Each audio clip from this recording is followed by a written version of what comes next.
Hola y bienvenidos a todos una vez más, espero se encuentren muy bien. Hoy voy a estar contándoles una historia que pasó hace unos años, ya en el 2010, pero que tuvo su boom en las noticias en el 2012.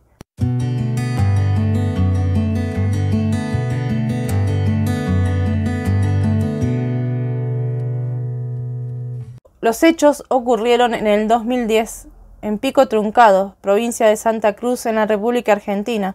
Un pueblo que para el 2010 tendría alrededor de unos 20.000 o 21.000 habitantes. En los medios, esta historia se conoció en el 2012 con los titulares: la mujer que se casa con el asesino de su gemela. Y ahora les comenzaré a contar la historia, en realidad, cómo fue y cómo la dieron los medios. Joana Elizabeth Casas, de 20 años, es reina del pueblo de Pico Truncado, modelo. El 16 de julio del 2010, su cuerpo fue encontrado por un entrenador de perros que recorría un descampado ubicado a unos kilómetros del centro de Pico Truncado, en una zona conocida como cordón forestal, cerca del santuario de la difunta Correa, en las afueras del pueblo, y tenía claras señales de haber recibido 2 disparos. Como les dije, esta noticia solo se había conocido a nivel local, pero no había tenido nada de trascendencia hasta diciembre del 2012. Los sospechosos, en este caso, en primer lugar, el exnovio de Joana, Víctor Cingolani, que para la fecha tenía 27 años de edad, un trabajador petrolero. Había sido novio de Joana entre el 2005 hasta el 2006, aproximadamente 1 año y medio. En su momento, cuando se dio a conocer la noticia, se dijo que este hombre era de carácter fuerte, que incluso había habido golpes, que no estaban asentados en denuncias, pero fue lo que se conoció en los medios. Además, se lo mencionaba como un hombre mujeriego, que andaba con una familia muy peligrosa. Hasta se llegó a decir que eran como diabólicos. Este hombre queda detenido en 2010 cuando se va a presentar por una causa que tenía por una riña callejera, donde el testigo que él tenía dijo que él lo único que hizo fue defenderse, pero se presentó por esta causa y quedó detenido por la causa de Joana Casas, por lo que se le realiza el juicio a Víctor. ¿Cómo se habían conocido Joana y Víctor? Dice que la conoció cuando tenía 15 años en el bingo, que se cruzaron miradas, que ella le pasó su número de teléfono y de ahí empezaron a salir. No fue un noviazgo tan largo. Las pruebas que supuestamente tenían contra Víctor eran que en las manos le habían tomado así con una cinta adhesiva y le habían encontrado compuestos de la parafina. Se lo habían hecho con un estudio que ya no se utiliza más en ningún lado porque da muchos errores. De hecho, alguien que toca el maquillaje le puede dar positivo también, o cualquier tipo de pintura. Dice que la coartada que había presentado se cayó, dice que no servía, que la mujer que dijo que había estado con él había mentido. Además, él había dicho que había estado hasta las 6:30 de la mañana ese día en el casino. Que presentó 2 policías, pero que esos policías no se presentaron en el juicio. Y él no sabe por qué. Sin embargo, a él nunca pudieron ubicarlo en la escena. Pero dice que se realizaron rastrillajes con perros para saber si él había estado en el lugar. Las 2 veces que se realizó con testigos no encontraron rastros de él.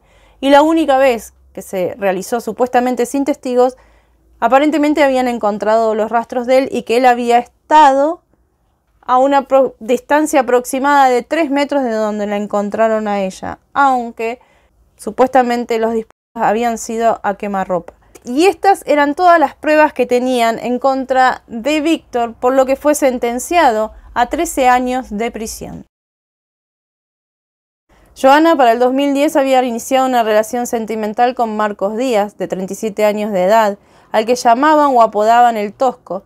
Con él convivía desde hacía unos meses. Antes de esto había estado conviviendo con unas amigas. Luego lo conoce a Marcos y se va a vivir con él. Sí se decía de este hombre que era muy celoso, que era bastante posesivo y que solía llevar siempre alguna pistola. Este hombre al principio había sido detenido, pero fue dejado en libertad porque dijeron que no había ninguna prueba en su contra. Pero luego, Cuando comenzaron a juntar las pruebas que se habían encontrado cerca del lugar de los hechos, se comenzó a decir que tanto Marcos Díaz, quien era la pareja actual de Joana, y Víctor, que era el exnovio, los dos eran culpables y que se pusieron de acuerdo para terminar con la vida de Joana. Pero luego, entonces, cuando esto sale a la luz, el tosco Díaz, Marcos Díaz, se da a la fuga. Esta noticia había sido conocida solo a nivel nacional, pero en diciembre del 2012 todos los medios nacionales, internacionales, se hacen eco de la noticia de que Edith Casas, la hermana gemela de Joana, se casaría con el asesino de su hermana. Se empezaron a decir muchísimas cosas, tanto sobre ella como sobre él.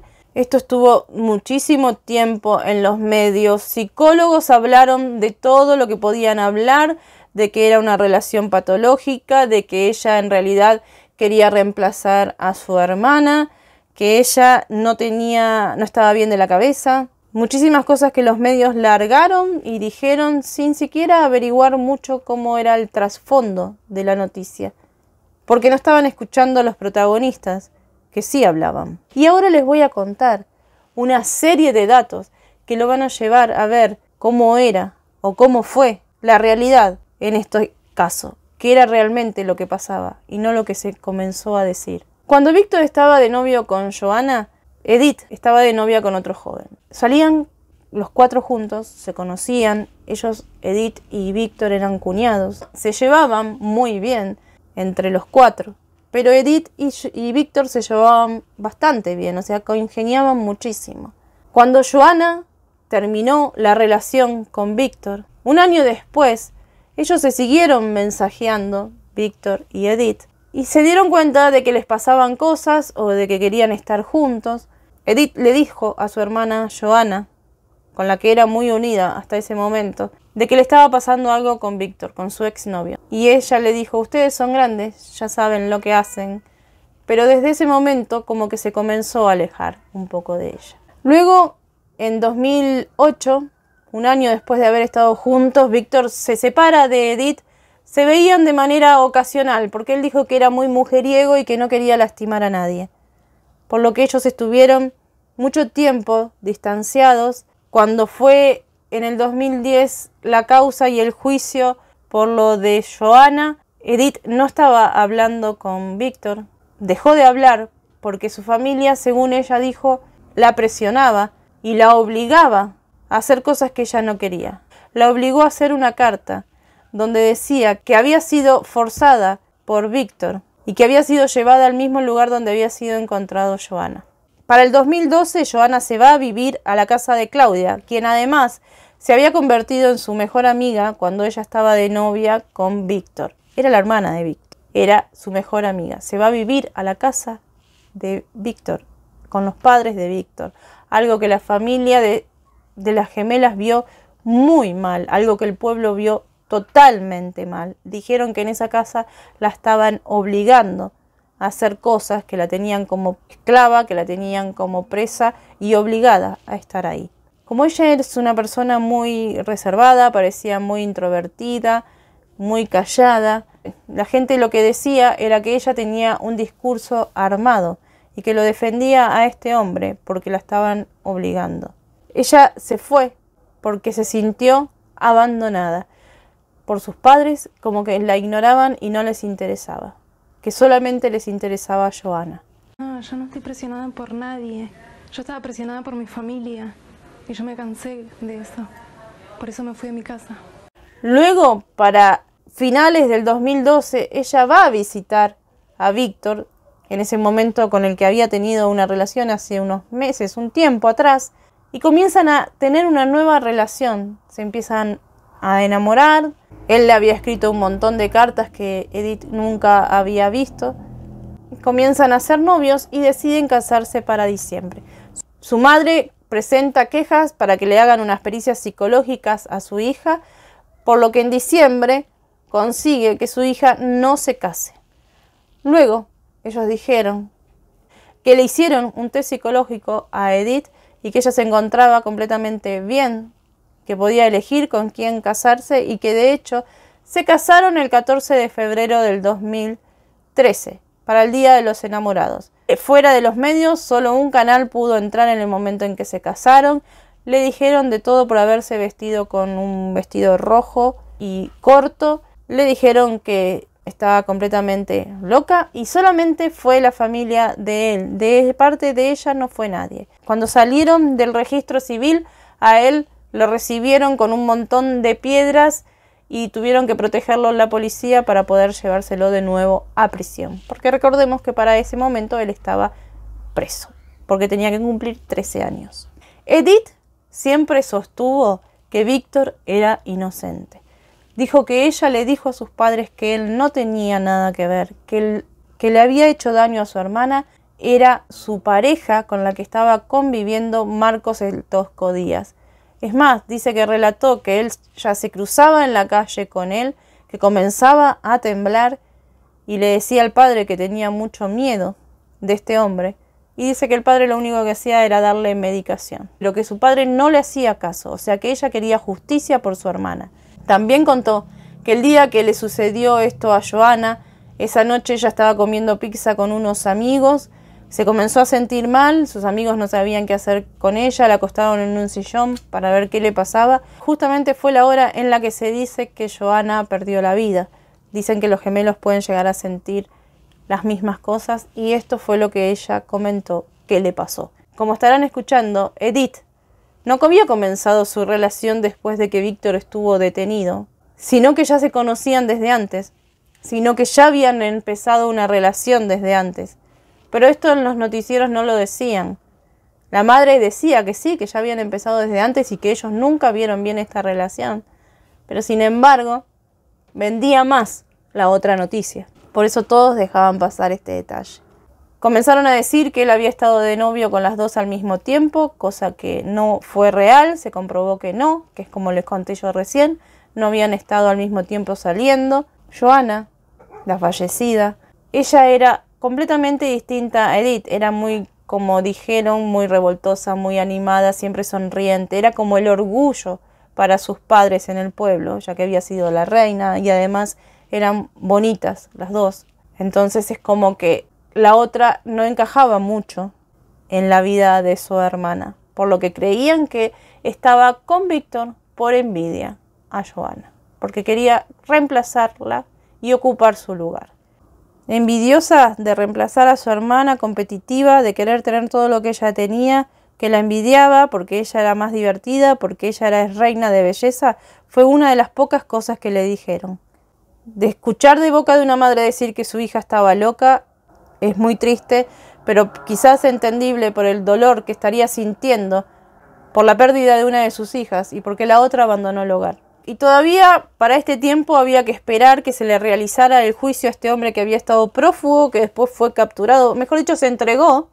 Edith comienza a hacer entrevistas a los medios, pero como ella era muy seca, muy corta con sus palabras, solamente se ponía a llorar cuando recordaba a su hermana o a sus padres. Para todo el mundo ella tenía problemas y tenía una relación patológica con este hombre. Para toda la sociedad y para la justicia este hombre fue el responsable. Solamente Edith y la familia de Víctor decían que él era inocente. De hecho, la hermana de Víctor había puesto un montón de dinero empeñando su casa, sus autos, todo lo que tenía para poder defender a su hermano.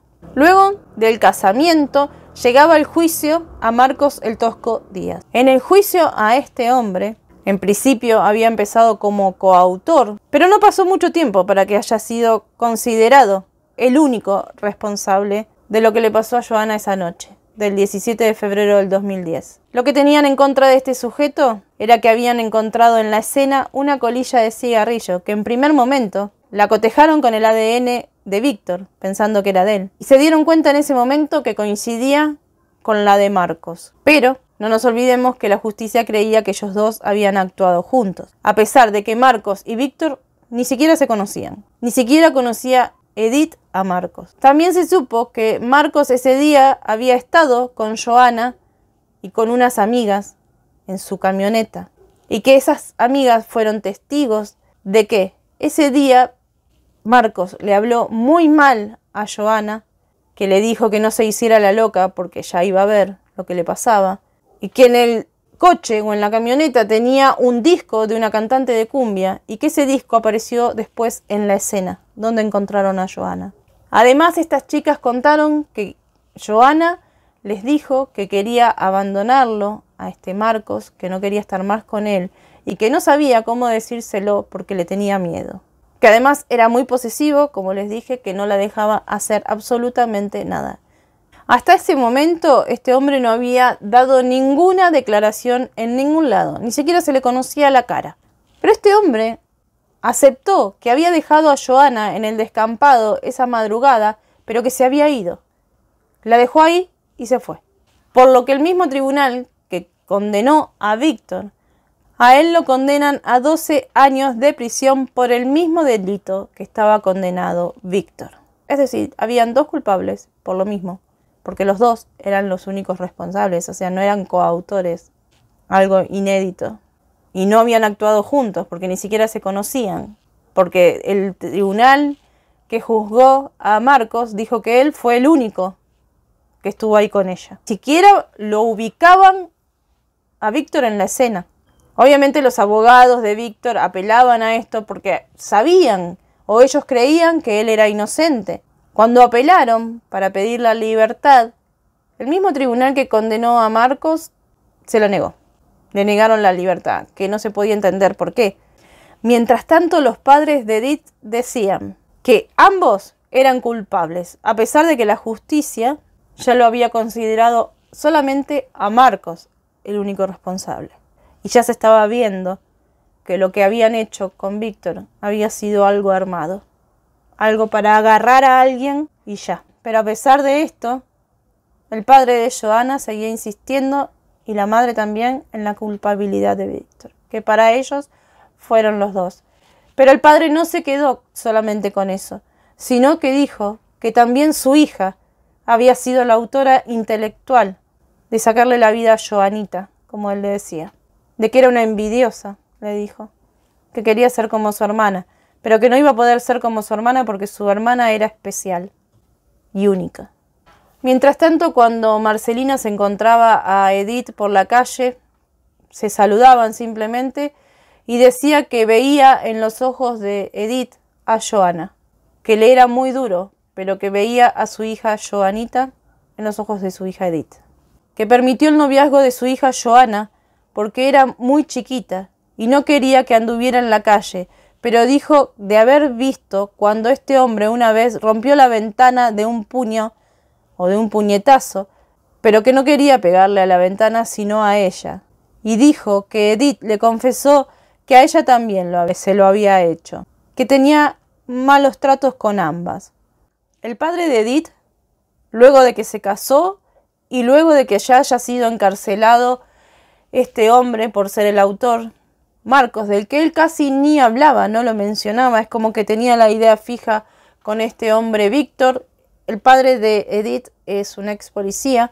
Aparentemente Edith no estaba equivocada con lo que ellos sentían, porque si se escucha declarar a los padres, se puede ver como que ellos en realidad tenían como una especie de adoración por su hija Johanna, por Johanna Elizabeth. En un medio dijeron que se llamaba Johanna Edith, pero se llamaba Johanna Elizabeth.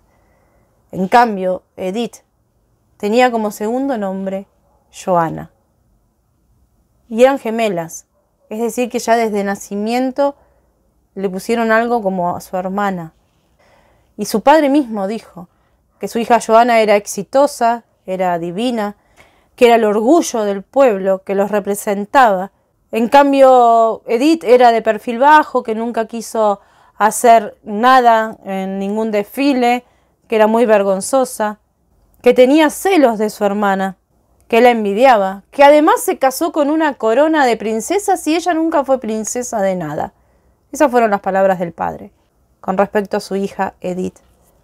Dijo que sintió que lo traicionó, que escuchaba todas las cosas en su casa e iba y se las llevaba a la familia de él. Como que el padre estaba enceguecido. Obviamente le hicieron escuchar estas palabras a Edith, que se quebró en llanto, pero ella se mantenía firme sabiendo de que su padre se equivocaba con ella y que esperaba que algún día se diera cuenta. Dijo que ella nunca quiso reemplazar a su hermana, que fueron ellos los que quisieron que la reemplazara. Y ella no la reemplazaría nunca, porque son personas distintas. Y que con respecto a la corona de princesa, dice que muchas mujeres cuando se casan pueden lucirla, no hace falta desfilar en ningún lado para usar una corona de princesa. No sé, la actitud del padre es sumamente rara, no se sabe si bien es porque estaba enojado, tenía mucha bronca. Lamentablemente es muy fuerte lo que dijo el padre, más fuerte aún que lo de la madre. En el 2013, Víctor Cingolani es dejado en libertad y declarado libre de toda culpa y cargo, y desvinculado por completo de la causa. Feliz, esperándolo. ¿Pudiste dormir anoche? Y la verdad nerviosa, me dormí tarde.